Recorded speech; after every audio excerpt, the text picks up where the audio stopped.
بسم اللہ الرحمن الرحیم۔ السلام علیکم۔ حضرت علی کا فرمان ہے، دل میں تمہارے دعا کا خیال تب ہی آتا ہے جب اس رب کائنات نے ان کو قبولیت کا درجہ عطا کرنا ہوتا ہے۔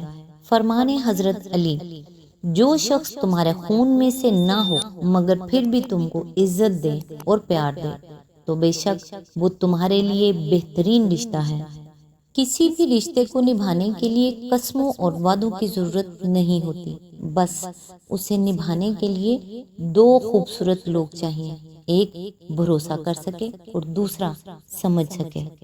حضرت علی کا فرمان ہے، اپنا سر اونچا رکھو کہ تم کسی سے نہیں ڈرتے، لیکن اپنی نگاہیں نیچے رکھو تاکہ پتہ چلے تم ایک باعزت گھرانے سے تعلق رکھتے ہو۔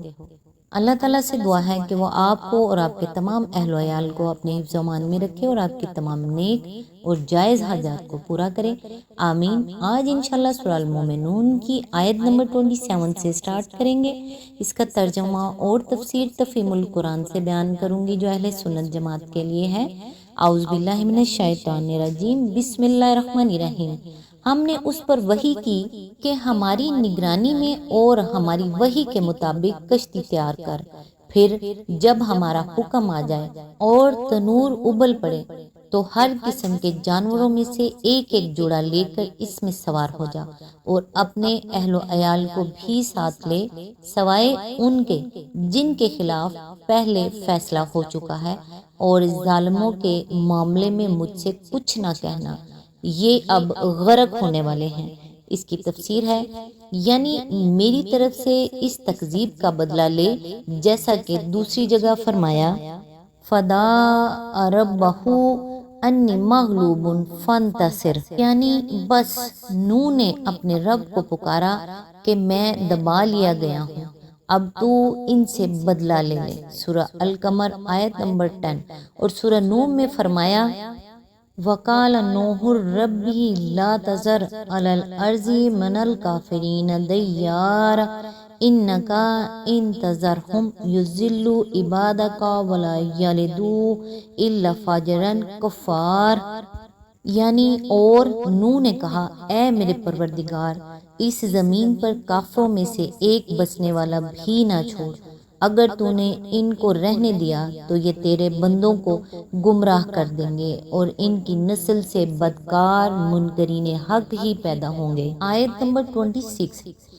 بعض لوگوں نے تنور سے مراد زمین لی ہے، بعض نے زمین کا بلند ترین حصہ مراد لیا ہے، بعض کہتے ہیں کہ فرت تنور کا مطلب طلوع فجر ہے، اور بعض کی رائے میں حام الوتیس کی طرح ایک استعارہ ہے ہنگامہ گرم ہو جانے کے معنی میں، لیکن کوئی معقول وجہ نظر نہیں آتی کہ قرآن کے الفاظ کو پڑھے بغیر کسی قرینے کے مجازی معنوں میں لیا جائے، جبکہ ظاہری مفہوم لینے میں کوئی قباحت نہیں ہے۔ یہ الفاظ پڑھ کر ابتداً جو مفہوم ذہن میں آتا ہے وہ یہی ہے کہ کوئی خاص تنور پہلے سے نامزد کر دیا گیا تھا کہ طوفان کا آغاز اس کے نیچے سے پانی ابلنے پر ہوگا۔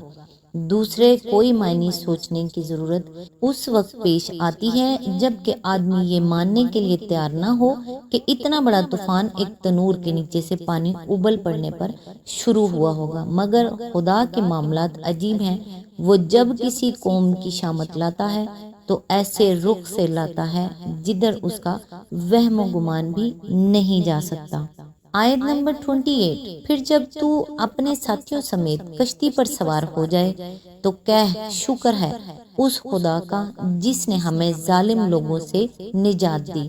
اس کی تفسیر ہے، یہ کسی قوم کی انتہائی بد اتواری اور خباثت و شرارت کا ثبوت ہے کہ اس کی تباہی پر شکر ادا کرنے کا حکم دیا جائے۔ آیت نمبر 29۔ اور کہہ، پروردگار مجھ کو برکت والی جگہ اتار اور تو بہترین جگہ دینے والا ہے۔ اس کی تفسیر ہے، اتارنے سے مراد محض اتارنا ہی نہیں ہے بلکہ عربی محاورے کے مطابق اس میں میزبانی کا مفہوم بھی شامل ہے، گویا اس دعا کا مطلب یہ ہے کہ خدایا اب ہم تیرے مہمان ہیں اور تو ہی ہمارا میزبان ہے۔ آیت نمبر 30، اس قصے میں بڑی نشانیاں ہیں اور آزمائش تو ہم کر کے ہی رہتے ہیں۔ اس کی تفسیر ہے یعنی عبرت آموز سبق ہیں جو یہ بتاتے ہیں کہ توحید کی دعوت دینے والے انبیاء حق پر تھے اور شرک پر اصرار کرنے والے کفار باطل پر، اور یہ کہ آج وہی صورتحال مکہ میں درپیش ہے جو کسی وقت حضرت نوح علیہ السلام اور ان کی قوم کے درمیان تھی، اور اس کا انجام بھی کچھ اس سے مختلف ہونے والا نہیں ہے۔ اور یہ کہ خدا کے فیصلے میں چاہے دیر کتنی ہی لگے مگر فیصلہ آخر کار ہو کر رہتا ہے، اور وہ لازماً اہل حق کے حق میں اور اہل باطل کے خلاف ہوتا ہے۔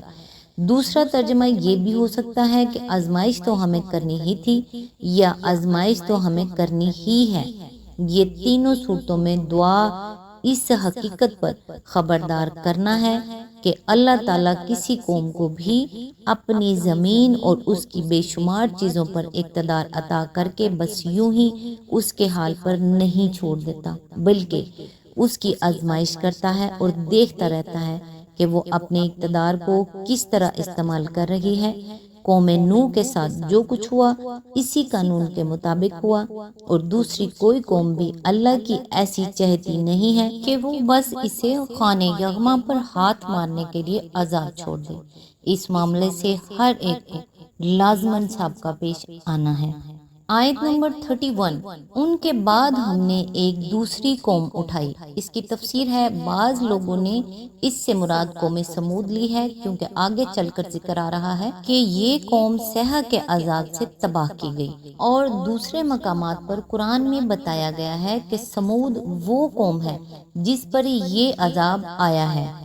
سورہ ہود آیت نمبر 67، سورہ الحجر آیت 83، سورہ القمر آیت 31۔ بعض دوسرے لوگ کہتے ہیں کہ یہ ذکر دراصل قوم عاد کا ہے، کیونکہ قرآن کی روح سے قوم نوح کے بعد یہی قوم اٹھائی گئی تھی۔ وَاذْكُرُوا إِذْ جَعَلَكُمْ خُلَفَاءَ مِن بَعْدِ قَوْمِ نوح، سورہ الاعراف آیت نمبر 69۔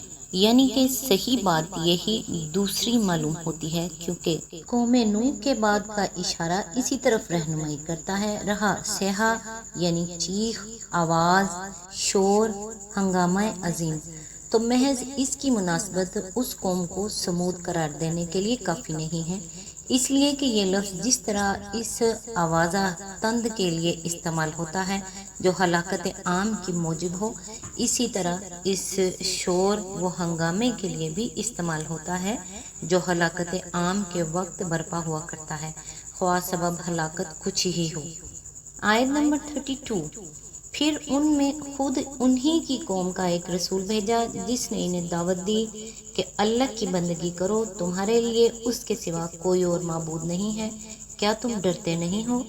آیت نمبر 33، اس کی قوم کے جن سرداروں نے ماننے سے انکار کیا اور آخرت کی پیشی کو جھٹلایا، جن کو ہم نے دنیا کی زندگی میں آسودہ کر رکھا تھا، وہ کہنے لگا یہ شخص کچھ نہیں ہے مگر ایک بشر تم ہی جیسا، جو کچھ تم کھاتے ہو وہی یہ کھاتا ہے اور جو کچھ تم پیتے ہو وہی یہ پیتا ہے۔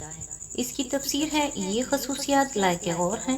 پیغمبر کی مخالفت کے لیے اٹھنے والے اصل لوگ وہ تھے جنہیں قوم کی سرداری حاصل تھی۔ ان سب کی مشترکہ گمراہی یہ تھی کہ وہ آخرت کے منکر تھے، اس لیے خدا کے سامنے کسی ذمہ داری و جواب دہی کا انہیں اندیشہ نہ تھا، اور اسی لیے وہ دنیا کی اس زندگی پر فریفتہ تھے اور مادی فلاح و بہبود سے بلند تر کسی قدر کے قائل نہ تھے۔